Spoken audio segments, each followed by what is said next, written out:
LIC আর motor এখানে এখানে আসার একটা উদ্দেশ্য রয়েছে পেলাম আপনাদের এই কনজিউমার প্রোটেকশনের তরফ থেকে ইন্স্যুরেন্স অ্যাওয়ারনেস আর কনফিডেন্স বিল্ডিং এই যে আচ্ছা আমি একটু না ইন্টারঅ্যাক্ট করতে চাইছি সবার সাথে একটু এদিকে কথা বলবো আমি কিন্তু এক কথা বলবো না আমি তোমাদের কাছে কিছু জিনিস শুনতেও চাই আচ্ছা কনফিডেন্স আমরা কখন গ্রো করতে পারি যখন আমরা সেই টপিকটা সম্পর্কে জানি তারপরে তো তা না হলে একতরফা আমি বলছি তুমি কান মেরে যাচ্ছ শুনে যাচ্ছ জিনিসটা সন্দেহের জায়গাটা থাকে যে এটা ঠিক বলছে তো এটা ভুল নয় তো আচ্ছা কার কার বাড়িতে দাঁড়িয়ে আছে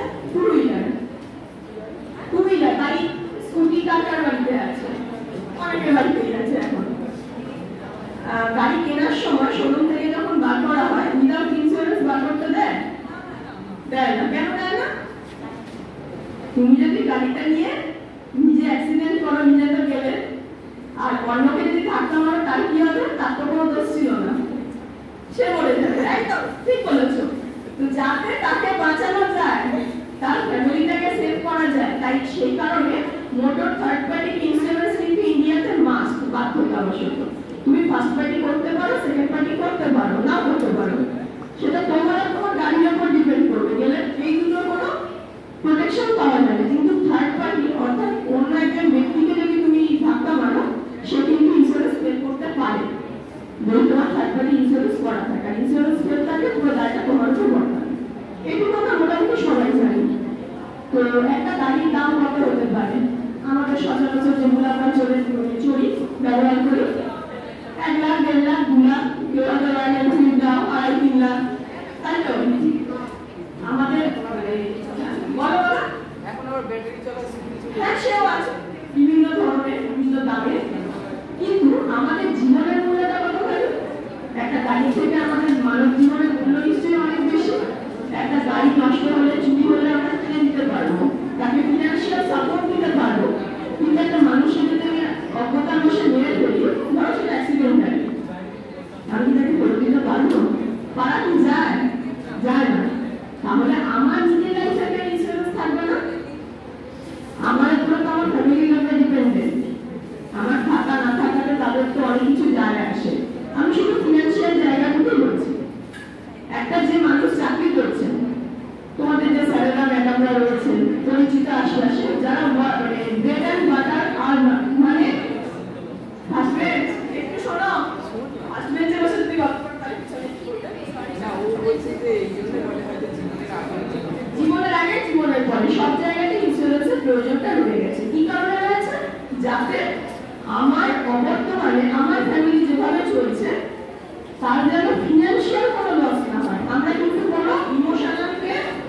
বা কোনো মানে ঘটনাকে আমরা কিন্তু স্টপ করাতে পারবো না পারবো কি কারণ মৃত্যু ঠেকাতে পারবো ইন্স্যুরেন্স করা যায় আমি কোনোদিনও বলবো না এটা নয় আমার ফ্যামিলি যেভাবে রান করছে সেটাকে আমি মোটামুটি সেটা বজায় রাখতে পারবো আমার বর্তমানে তার জন্য এই প্রোটেকশনটা নেওয়া হয় আচ্ছা এইখানে আরেকটা জিনিস তোমাদেরকে জানিয়ে দিই ইন্স্যুরেন্স করা যায় বিভিন্ন অ্যাডভাইজারের মাধ্যমে বা আমরা যাদেরকে সোজা কথা বলি insurance agent insurance government sector কোনটা এলআইসি মানে life insurance corporation of India একমাত্র ভারতীয় বীমা সংস্থা বাকি যারা আছে তারা প্রাইভেট তাদের কথায় আমি যাচ্ছি না এখানে মানুষ তো পলিসি কিনে আমি যদি নিজেকে সিকিউর করতে চাই আমাকে তার কোনো একটা স্কিম নিতে হচ্ছে কিনতে গেলে আমরা ঠকতেও পারি না ম্যাডাম আমাদের যে জিনিসগুলো আলোকপাত করছিলেন খাদ্যের ক্ষেত্রে আমাকে দেখে নিতে হবে যে আইএসআই মার্ক আছে কিনা বা আরো যে জিনিসগুলো রয়েছে মাপকাঠি এখানে কিন্তু যেহেতু ইন্স্যুরেন্স একটা অস্পর্শনীয় বস্তু আমার বাড়িতে কি আসবে একটা দলিল আসবে সেটা কি তোমরা যারা কলেজে পড়াশোনা করছো তারা তো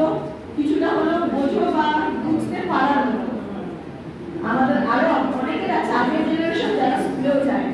তাদেরকে কিন্তু অনেক সহজে ঠকানো যেত তোমরা কিন্তু কেউ ঠকবার জন্য আসো আজকে তোমরা সবাই এখানে জমায়েত হয়েছে কিসের জন্য ভ্যারাইটি সিরিজ থেকে আমরা যাতে একটা ইনফরমেশন পেতে পারি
রাখছি, আলটিমেটলি এলআইসি করে টাকাটা জমা করেনি,